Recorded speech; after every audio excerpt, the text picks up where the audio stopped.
Aquí empiezan los desayunos de 24 horas. Con María Josefa Coronel.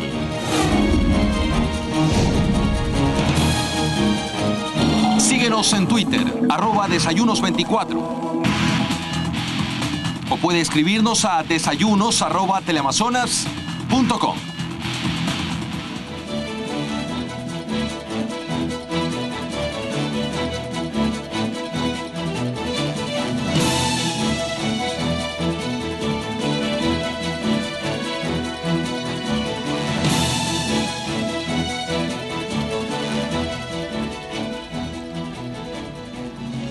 Ya está con nosotros Carlos March Carrasco, ministro de Relaciones Laborales, a quien saludamos. Buenos días y agradecemos que esté en este espacio de entrevistas. Carlos, buenos días y gracias por estar aquí. Buenos días, encantado de estar entre ustedes, a las órdenes. Vamos a aprovechar esa presencia porque con nuestra compañera Joana Ramos tenemos algunas inquietudes. Por ejemplo, la situación económica por la que atraviesan los clubes de fútbol en el país está poniendo en evidencia la crisis de este deporte en el ámbito nacional. Saludamos a nuestra compañera Joana Ramos para que nos cuente los pormenores. ¿Qué tal, María Josefa? Amigos televidentes, muy buenos días. Ante esto, el Ministerio de Relaciones Laborales ha iniciado inspecciones a los equipos. Lo vemos en la siguiente nota. El pasado mes de julio, el gremio de futbolistas mostró su secreto peor guardado, la crisis del balompié nacional. Las millonarias deudas de los clubes con sus jugadores resultaron ya insostenibles, por lo que se acordó paralizar por primera vez en 40 años el campeonato nacional. De su parte, el presidente de la Federación Ecuatoriana de Fútbol, Luis Chiriboga, negaba que exista crisis nacional, pero sí responsabilizó de la huelga a los directivos de los clubes por los altos sueldos de ciertos jugadores. Según la FEF, solo el Deportivo Quito y Barcelona están en crisis. Entre los dos clubes suman deudas cercanas a los 10 millones de dólares. Sin embargo, se llegó a una pronta solución. El paro duró 10 días y terminó con la firma de un acuerdo entre la Ecuafútbol y el gremio de futbolistas. El campeonato continuó y a los pocos días el problema reapareció. Los jugadores del Deportivo Quito y el Nacional se quejaron porque sus clubes no les pagaban los sueldos. El Deportivo Quito hizo un anuncio. Según la dirigencia, debido a las deudas que superan los 20 millones de dólares, se analiza la bancarrota del club capitalino. Si hasta el 12 de septiembre no se aprueba la moratoria por parte de todos los acreedores, Deportivo Quito se verá obligado a declararse en quiebra, en cesación de pagos, y pediremos a la Asamblea su liquidación, con los consecuentes efectos en la práctica deportiva. De su parte, el Club Nacional admitió también el retraso con sus jugadores. Dijo no tener ingresos económicos para solventar las deudas, por lo que está dispuesto a recibir el castigo si es que el equipo no aceptaba una nueva propuesta de pago. Bueno, lo único que nosotros pedimos es tiempo para resarcir todos estos temas económicos. Y claro, si descendemos a la segunda categoría, será por una indolencia de las autoridades, de las personas que están involucradas en este tema. A inicios del año, la Federación Ecuatoriana de Fútbol estableció mediante estatuto que los clubes pueden considerarse al día en el pago de su plantilla siempre que las deudas no superen los 2 meses. Caso contrario, los clubes perderán un punto y de llegar a más de 6 meses de retraso, podría perder la categoría. Sin embargo, poco o nada ha servido el acuerdo y el estatuto, según el gerente de la Asociación de Futbolistas del Ecuador. Las deudas continúan, por lo que una nueva huelga no se descarta. El tema realmente no es tanto la federación en cuanto al cumplimiento del reglamento, sino la voluntad de los clubes para pagar. Y hasta aquí vemos que esta voluntad no se ha expresado en la práctica, de que si hay que volver a adoptar medidas que garanticen el derecho laboral de los futbolistas ecuatorianos, estoy convencido que deben tomarse. Ante las constantes denuncias de incumplimientos en el pago y los contratos, el Ministerio de Relaciones Laborales inició inspecciones a los diferentes clubes de las series A y B. Semanas atrás fue el turno del Nacional, Emelec y Barcelona. En este último, las agentes del ministerio denunciaron no haber tenido todas las facilidades para realizar su trabajo en el sitio. Joana Ramos, 24 horas. Se conoce que para esta semana los diferentes dirigentes de los equipos se reunirán en Quito para tratar este tema de la crisis, María Josefa. Así es, Joana, y queremos aprovechar que es el ministro que está con nosotros para que nos explique cuál es la razón por la cual la empresa de fútbol tiene de alguna manera una excepción para poderse atrasar 2 meses con los salarios de sus empleados, porque se ha declarado a sí misma que está al día si solo debe 2 meses? Sí, de nuevo, muy buenos días. Existe una ley, la Ley de Defensa del Futbolista Profesional, que permite aquello que se está sosteniendo. Claro, nosotros no somos quienes para calificar la constitucionalidad o la legalidad de determinado cuerpo jurídico, pero de todas formas, nuestra opinión es que dicha ley es inconstitucional y además es ilegal. Está vigente desde el año 94 en la Corte Constitucional. Existe una demanda de inconstitucionalidad.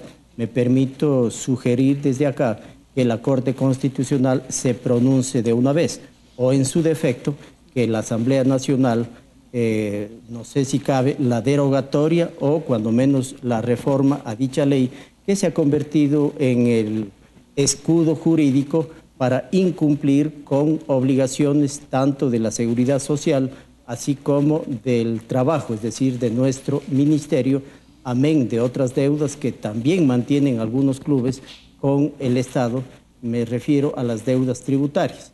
Yo no sé cómo se pretenda postergar la deuda o condonar las mismas, no existe dicha posibilidad. Las deudas tributarias, además muchas de ellas tienen que ver con percepción o retención de impuesto a la renta del equipo técnico o de los jugadores, así como el IVA que perciben o retienen de terceros y tienen que entregar de conformidad con la ley máximo al mes siguiente de su retención al Servicio de Rentas Internas. Realmente es dolorosa la situación por las que desde hace rato atraviesan la mayoría de clubes.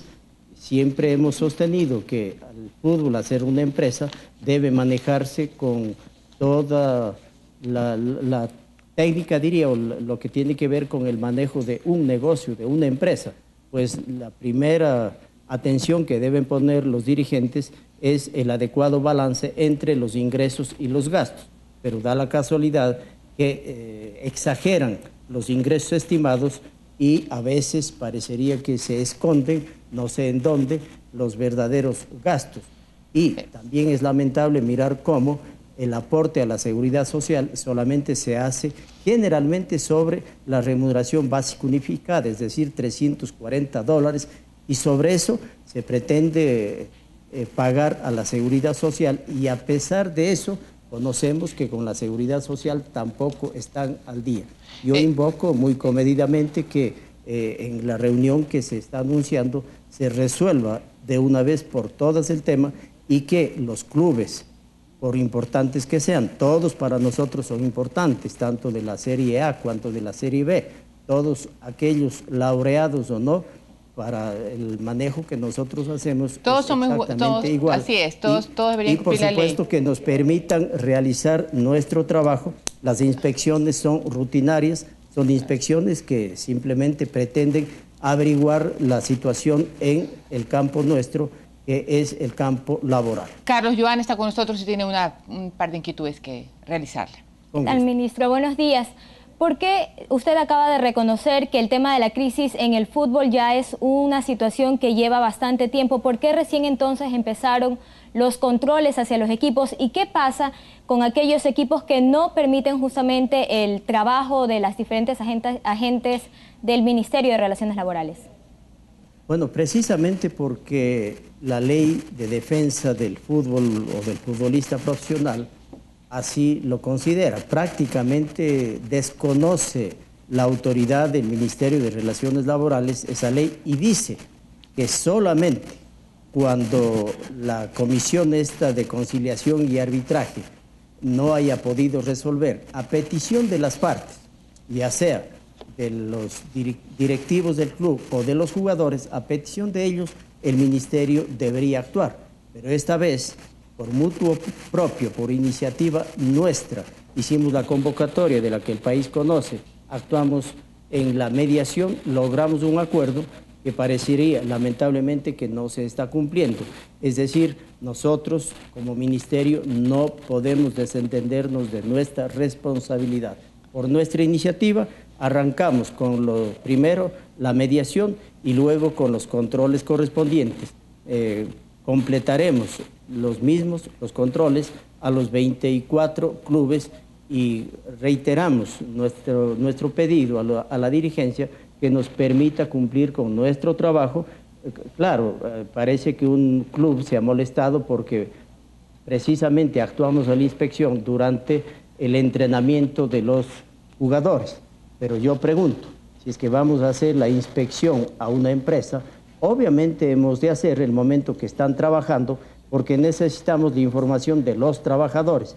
Los futbolistas también son trabajadores y hemos de aprovechar el momento que los futbolistas trabajadores están en el local del club para hacerles las preguntas que son de rigor, son preguntas rutinarias respecto al cumplimiento de las obligaciones laborales que tienen los clubes. Eso es todo. Que Ministro, por favor nos permitan realizar nuestro trabajo. Sí, solamente una última inquietud para dejar este tema del fútbol. El artículo 17 de la ley a la que usted hace referencia dice que el sueldo de un futbolista profesional no podrá ser en ningún caso inferior al salario mínimo y será estipulado por meses, pero asimismo dice que tendrá que ser pagado dentro de los 10 primeros días de cada mes. No habla de un atraso de 2 meses ni de meses.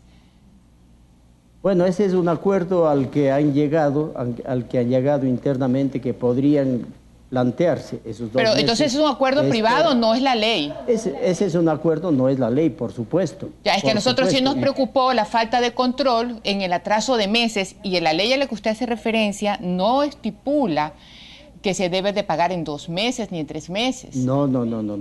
Precisamente por eso nosotros estamos interviniendo. Ahí ha habido una suerte de acuerdo. La argumentación es que los ingresos generalmente se postergan o vienen después que la obligatoriedad de los gastos. Ese, yo diría, es un argumento casi banal.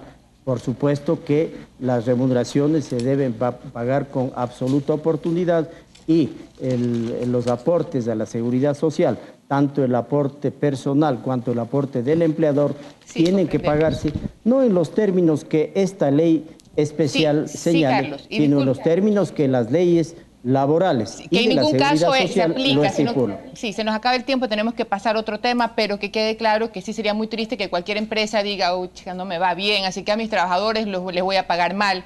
Me parece, creo yo, que pareciera que alguien cuida de que el señor Chiriboga se fastidie con la aplicación de la ley. Así parecen, ¿no?, algunas situaciones. En todo caso, sí, gracias por la aclaración. El artículo no dice eso, sino que es un acuerdo interno.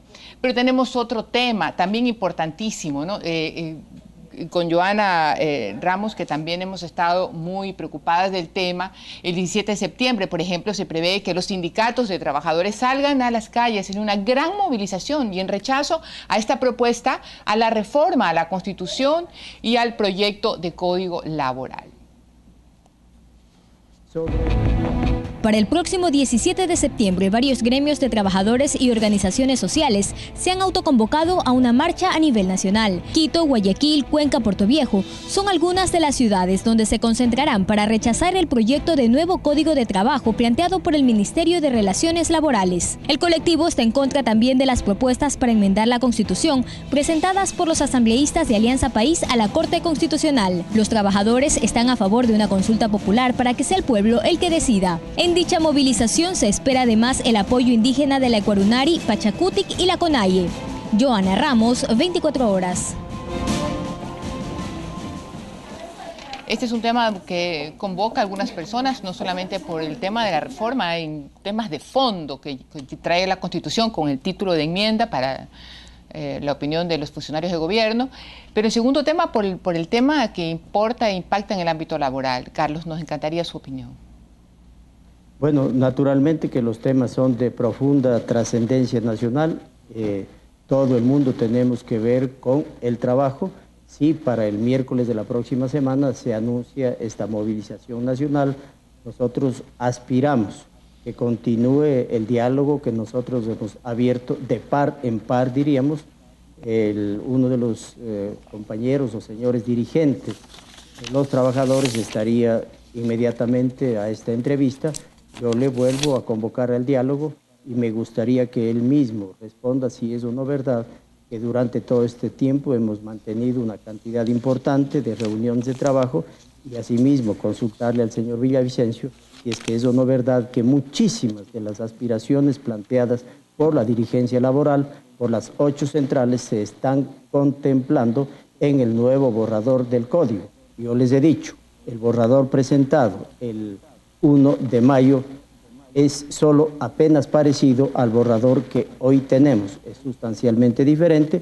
Pretendemos contar con un código orgánico del trabajo que se convierta en un instrumento dinamizador del desarrollo de la empresa, de las condiciones de vida de los trabajadores, que sea un instrumento para garantizar efectivamente la tutela tanto administrativa cuanto judicial de los trabajadores, que permita avanzar en la construcción de una sociedad equitativa, que estamos contemplando los ejes rectores del trabajo, que son precisamente los contemplados en la Constitución.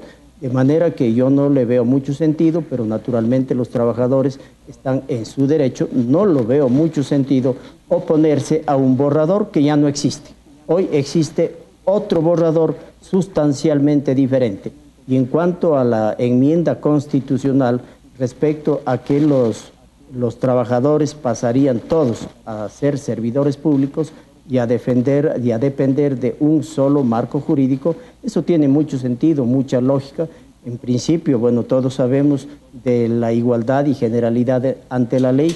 No pueden haber dos normas con tratamientos diferentes, debería ser el mismo tratamiento a todos los servidores, y creo también que es hora de acabar con esta odiosa discriminación entre obreros y servidores, como que el uno solamente desarrolla esfuerzo físico y que suda la gota gorda, y ese es su trabajo, en tanto que el servidor es el que gasta el intelecto. Para mí, todos somos servidores y nuestro trabajo depende del talento humano. Yo creo que hay que romper ciertas taras del pasado y bueno, ubicarnos en los tiempos de hoy. Hablando de igualdad, y hablando de igualdad, Carlos, especialmente ante la ley, ante la norma constitucional, hablando de trabajadores, ¿cuál es su opinión con respecto a la reducción propuesta por el Ejecutivo de las utilidades para los trabajadores de Claro y Movistar?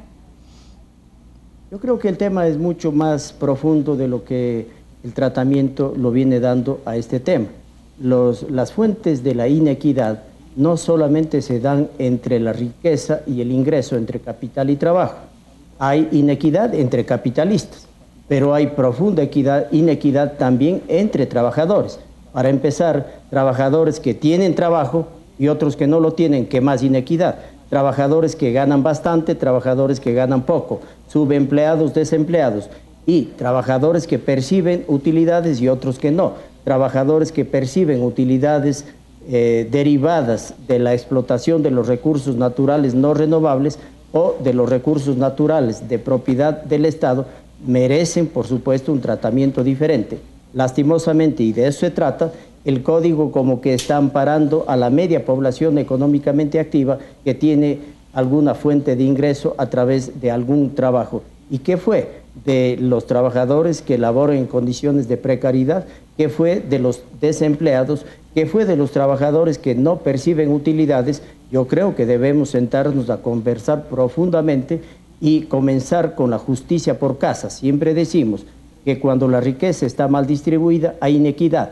Yo digo, también hay inequidad entre los trabajadores, y para garantizar una sociedad justa, yo creo que hay que mirar las diferentes aristas y diferentes fuentes de la inequidad. El diálogo es imprescindible para entender todo lo que está ocurriendo y conseguir una sociedad justa, pacífica y cohesionada. Sí, resulta interesante el tema de la inequidad, y si lo pudiéramos poner en proporción, imagínese la cantidad y la sensación de inseguridad que puede sentir una madre de escasos recursos que va con sus pequeñitos a recogerlos o a dejarlos en el colegio a horas de la noche cuando es oscuro. Es una inequidad terrible ver a ciertas personas que tienen 15, 17 guardaespaldas. Por eso yo apuesto, Carlos, que la ley, tal vez la aplicación de una ley justa, y coincido con usted y abrazo ese pensamiento muy respetuoso de ir buscando buscando la equidad. Sería un buen paso, ¿no? Si me queda la duda en el tema de la ley de deportes, donde también se establece la obligación de la afiliación al Seguro Social, y sí nos preocupa muchísimo la omisión por parte de las autoridades, especialmente la del Ministerio de Trabajo, Carlos, con respecto al fútbol. Sería interesantísimo ver una actitud sólida, comprometida con la Constitución, porque tanto esa ley del 94 como una reforma del 91, que la tengo aquí, en ningún momento exonera a ningún equipo de fútbol a dejar a sus empleados sin afiliación y sin el pago de su remuneración. Gracias por estar con nosotros. Esperemos, si me permite. Sí, sí, claro, sí. Esperemos que los líderes políticos, la vocería permanentemente propenda hacia esa equidad, que se dé el tratamiento que corresponde a los distintos temas, al tema tributario, por ejemplo, al tema laboral, a que permitan mejores salarios reales y, por supuesto, el Estado debe garantizar y propender la justicia social y también, ¿por qué no?, la seguridad, incluso, yo diría, comenzando por el más pobre, por aquella persona, aquella señora a la que usted se refiere. Por supuesto, yo creía que este gobierno primero se preocupa precisamente se me acaba el tiempo. Que en el pasado fueron excluidos. Usted es el Estado, usted es el secretario ejecutivo, en sus manos está hacer justicia con relación a los futbolistas y a los trabajadores de Claro. Y de eso se trata, de poder decírselo con todo respeto y con todo derecho. Hay una ley que hay que aplicarla. Nos tenemos que ir a un corte, quédese con nosotros, ya volvemos. Vamos a escuchar lo que sucede del otro lado, qué sienten los trabajadores con respecto a esta gran caminata, manifestación en el ámbito nacional, todo esto por la reforma a la Constitución y cómo implica en el ámbito laboral. También queremos saber qué opinan ellos de lo que está pasando en el fútbol. De Trabajadores del Ecuador, buenos días y gracias por estar con nosotros. Cuéntenos qué tienen previsto como forma de expresar su desacuerdo ante las últimas reformas constitucionales y legales. Buenos días, María Josefa, gracias por la invitación y el espacio que nos dan los trabajadores para poder expresar nuestro punto de vista. Las organizaciones del Frente Unitario de Trabajadores y del Frente Popular, las organizaciones de la CONAI Ecuarunari, en la segunda convención nacional en el 16 de agosto en la ciudad de Cuenca, resolvió ir a la segunda movilización, esto en rechazo de la política antiobrera que viene implementando el régimen de turno. Que esto se expresa justamente en presentar una propuesta el 1 de mayo que ha sido regresiva en materia laboral, y la historia nos vuelve a dar la razón, porque la famosa propuesta revolucionaria que presentó el señor ministro hoy dice que ya existen más de 200 cambios, y esa misma propuesta que existe más de 200 cambios otra vez ha sido hecha de forma unitaria. Los trabajadores del Frente Unitario no hemos sido parte de ese segundo borrador que ya existe por parte del ministro que dice que existe. En ese sentido, nosotros nos vamos a movilizar el 17 de septiembre en una movilización pasiva en rechazo a las pretensiones que tiene el gobierno de aprobar una ley antiobrera regresiva en materia laboral, y también en el tema de las enmiendas que para nosotros es reforma a la Constitución, donde pretenden en los próximos años eliminar el sindicalismo del sector público. ¿Ustedes creen que con una caminata, con una manifestación como la que tienen prevista, va a provocar la suficiente apertura por parte del gobierno central para dialogar y poder, pues, no sé, compartir esa gran preocupación? Nosotros hemos planteado como parte de trabajadores que no les hemos cerrado las puertas al diálogo. Sin embargo, queremos ser específicos y decirle al pueblo ecuatoriano que el señor ministro nos ha convocado una sola vez a conversar con el Frente Unitario, esto referente a cuando recién se posicionó. Sin embargo, para establecer conversaciones del tema del nuevo Código Orgánico del Trabajo que hemos propuesto a los trabajadores, no ha habido ninguna conversación. En ese sentido, nosotros no le cerramos la puerta al diálogo. Sin embargo, nos vamos a movilizar porque creemos de que, y la historia, vuelvo y repito, nos ha dado la razón, que la movilización y la unidad de los pueblos nos ha permitido recuperar y que se respeten nuestros derechos. En ese sentido vamos a hacer la movilización, porque otra cara muestra es en el tema de violentar los derechos a los trabajadores y de menorar el tema de las utilidades a los trabajadores de Claro y Movistar. Es una evidencia clara de lo que pretende violentar y seguir violentando los derechos a los trabajadores. Usted no, aquí estuvo el ministro, ¿no? Él dijo que la puerta estaba abierta, él dijo, pero también dijo algo interesante, ¿no? Que la verdad es que todavía me sorprende lo que dijo con relación al fútbol, lo de la ley, que como estaban en mala situación se les permitía atrasarse en los sueldos. Esa interpretación bastante estirada de la ley nos sigue preocupando, la verdad. Pero bueno, dijo que el tema de los que hay inequidad, habló de lo injusto que puede ser que unos empleados ganen más que otros. Para ciertos políticos esto es dividir para reinar. Usted que representa al gremio, ¿qué siente? ¿Usted siente rabia, coraje de que existan empleados que ganen utilidades mayores que las suyas? ¿O siente que son su par y que los defiende porque es el derecho de su compañero? Y yo diría que es un derecho que tienen los diferentes compañeros a recibir una utilidad que está dentro de la ley, está marcado en la Constitución, y hoy se pretende reducir al 3%. La pregunta es, ¿por qué no se topa el 20 o el 30% del 85% que tienen las empresas, esas jugosas ganancias que el señor mismo presidente ha planteado?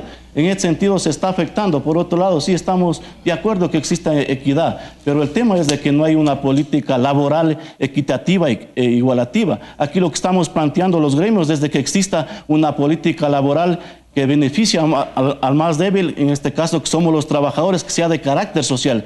Porque lo que viene implementando el gobierno, lo que ha venido aprobando decretos, acuerdos ministeriales, lo que han hecho es favorecer a los empresarios y a los empleadores. No tenemos, los trabajadores nos sentimos desprotegidos por parte del Ministerio de Relaciones Laborales porque existen a nivel nacional un sinnúmero de conflictos laborales que no ha tenido la capacidad el Ministerio de resolverlo. Se me acabó el tiempo. Gracias, muchísima suerte en sus manifestaciones.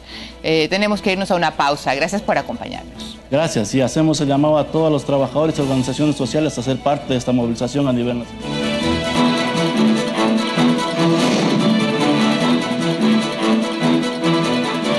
Amigos, muy buenos días, bienvenidos.